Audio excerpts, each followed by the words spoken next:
حدیث کی طرف آتے ہیں 2575 نمبر حدیث پاک ہے، اور اس کے راوی ہیں حضرت ابن عباس رضی اللہ تعالی عنہ۔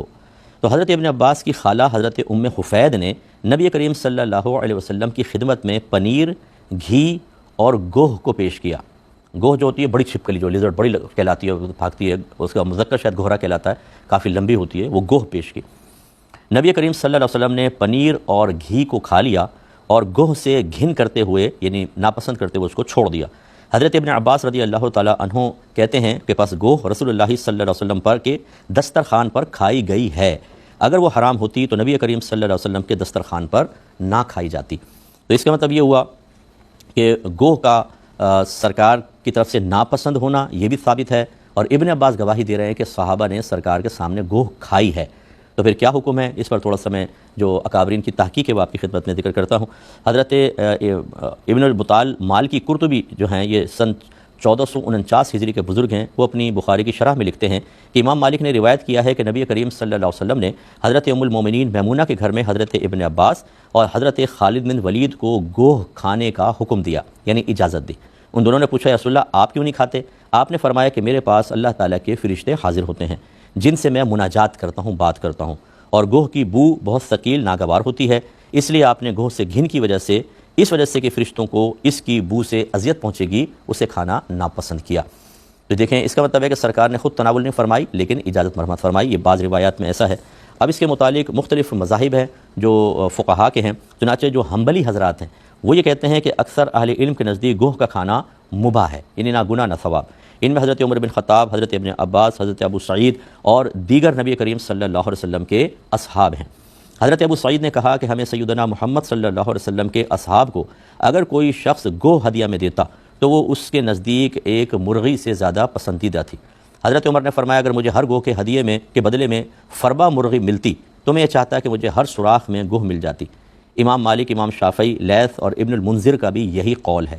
اور امام اعظم ابو حنیفہ رضی اللہ تعالیٰ عنہ نے گو کو یہ فرمایا کہ گوہ حرام ہے، یعنی مکروہ تحریمی ہے۔ سفیان ثوری کا بھی یہی قول ہے کہ وہ بھی اس کو مکروہ سمجھتے تھے۔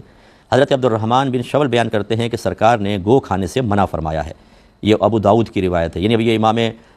ابو حنیفہ رضی اللہ تعالیٰ عنہ کی تائید میں ایک دلیل وہ امام مالک کے جو حنبلی جو ہیں وہ ذکر کر رہے ہیں۔ اور اس طرح حضرت علی سے بھی اس حدیث کی مثل مروی، حضرت علی نے بھی تناول نے فرمایا، اور علامہ شمس الدین عبد الرحمن بن محمد بن احمد بن قدامہ حنبلی نے بھی اسی طرح لکھا ہے۔ یہ شرح الکبیر ہے حنبلی حضرات کی، اور یہ جو لکھا ہے یہ احمد بن محمد قدامہ حنبلی کی یہ کتاب ہے، اس سے یہ مواد لیا گیا ہے۔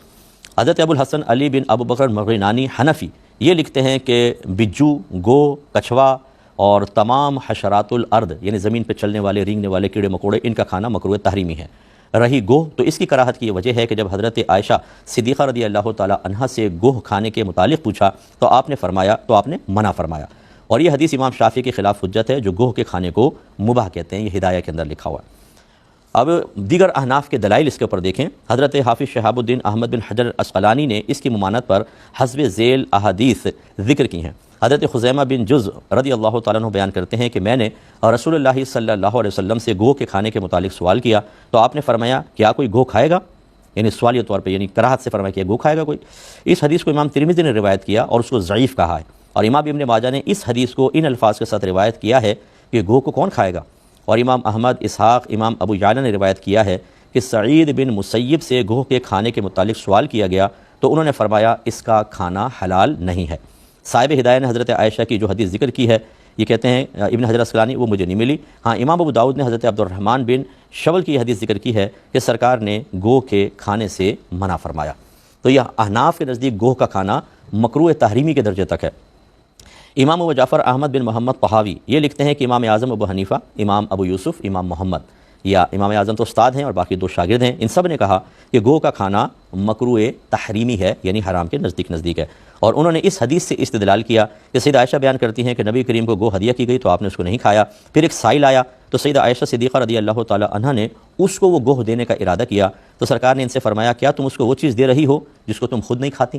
یعنی خود بھی کھانا منع کر دیا اور دوسروں کو دینا بھی منع کر دیا۔ امام محمد نے کہا یہ حدیث اس بات پر دلالت کرتی ہے کہ نبی کریم صلی اللہ علیہ وسلم نے اپنے لیے اور دوسروں کے لیے گوہ کے کھانے کو مکروہ قرار دیا۔ حضرت ابو ہریرہ رضی اللہ تعالیٰ عنہ بیان کرتے ہیں کہ نبی کریم صلی اللہ علیہ وسلم کے پاس ایک پلیٹ لائی گئی جس میں ایک بھونی ہوئی گوہ تھی۔ آپ نے فرمایا کہ تم لوگ کھاؤ، مجھے اس سے گھن آتی ہے۔ تو یہ اب یہ مصنف کہتے ہیں یہ امام طحاوی کا تفرد ہے، فقہاء احناف کے نزدیک یہ حدیث ان احادیث سے منسوخ ہے جس میں آپ نے گوہ سے کھانے سے منع فرما دیا، اور اب عام مسلمانوں کے لیے بھی گو کھانا جائز نہیں۔ خلاصہ کلام کیا ہوا کہ جو احناف حضرات حنفی حضرات ان کے لیے گو کھانا حرام کے نزدیک ہے، اس پر دلائل موجود ہیں، اور دیگر جو ہیں جیسے امام شافعی کے بعض پیروکار، امام مالک کے پیروکار ہیں، امام احمد بن حنبل کے پیروکار ہیں، وہ ان کے پاس اپنے دلائل موجود ہیں، وہ اگر اس کے روشنی میں کھانا چاہیں ان کے لیے طیب اور حلال ہے۔ اور یاد رکھیں کہ جب دلائل اس طرح متعارض ہو جاتے ہیں، بظاہر آپس میں ٹکراتے ہیں، تو ہر شخص کو اپنے امام کی پیروی کرنا واجب ہو جاتا ہے۔ اور اس سے آپ عوام یہ بھی ایک اندازہ کر لیں، اتنے میں نے کیوں اتنا لمبا پڑھ کے سنایا جو بخاری کے علاوہ مواد تھا، وہ صرف اس لیے کہ آپ کو یہ یقین ہو جائے کہ آج کل اگر کسی فقہی مسئلے میں علماء کا اختلاف ہے تو یہ آج کے دور کی کوئی پیداوار نہیں ہے، یہ تو صحابہ کرام کے دور سے چلتا آ رہا ہے کہ فقہی اختلاف یعنی شرعی مسائل کے اندر دلائل کی روشنی میں مثبت اختلاف، ایک صحیح تحقیقی اختلاف تاکہ ہم حق تک پہنچ جائیں، یہ ہمیشہ جاری و ساری رہا ہے۔ اور ہر ایک کے پاس چونکہ اپنے اپنے دلائل ہوتے ہیں، وہ اپنے دلائل سے استدلال کرتا ہے، اور بعض اوقات ایک دوسرے کے پاس ہماری دلیل سے مخالف دلیل موجود ہوتی ہے لیکن ہمیں اس میں کوئی خرابی نظر آتی ہے، کمی نظر آتی ہے، ہم اس کو قبول نہیں کرتے، دوسرے کو ہماری دلیل میں کوئی خرابی یا کمی محسوس ہوتی ہے، وہ اس کو قبول نہیں کرتا، پھر وہ اپنی حدیث پر عمل کرتا ہے یا اپنی دلیل پر اور ہم اپنی دلیل پر۔ اب یہ عوام کا یہ کہنا کہ بھئی پھر مل کیوں نہیں جاتے،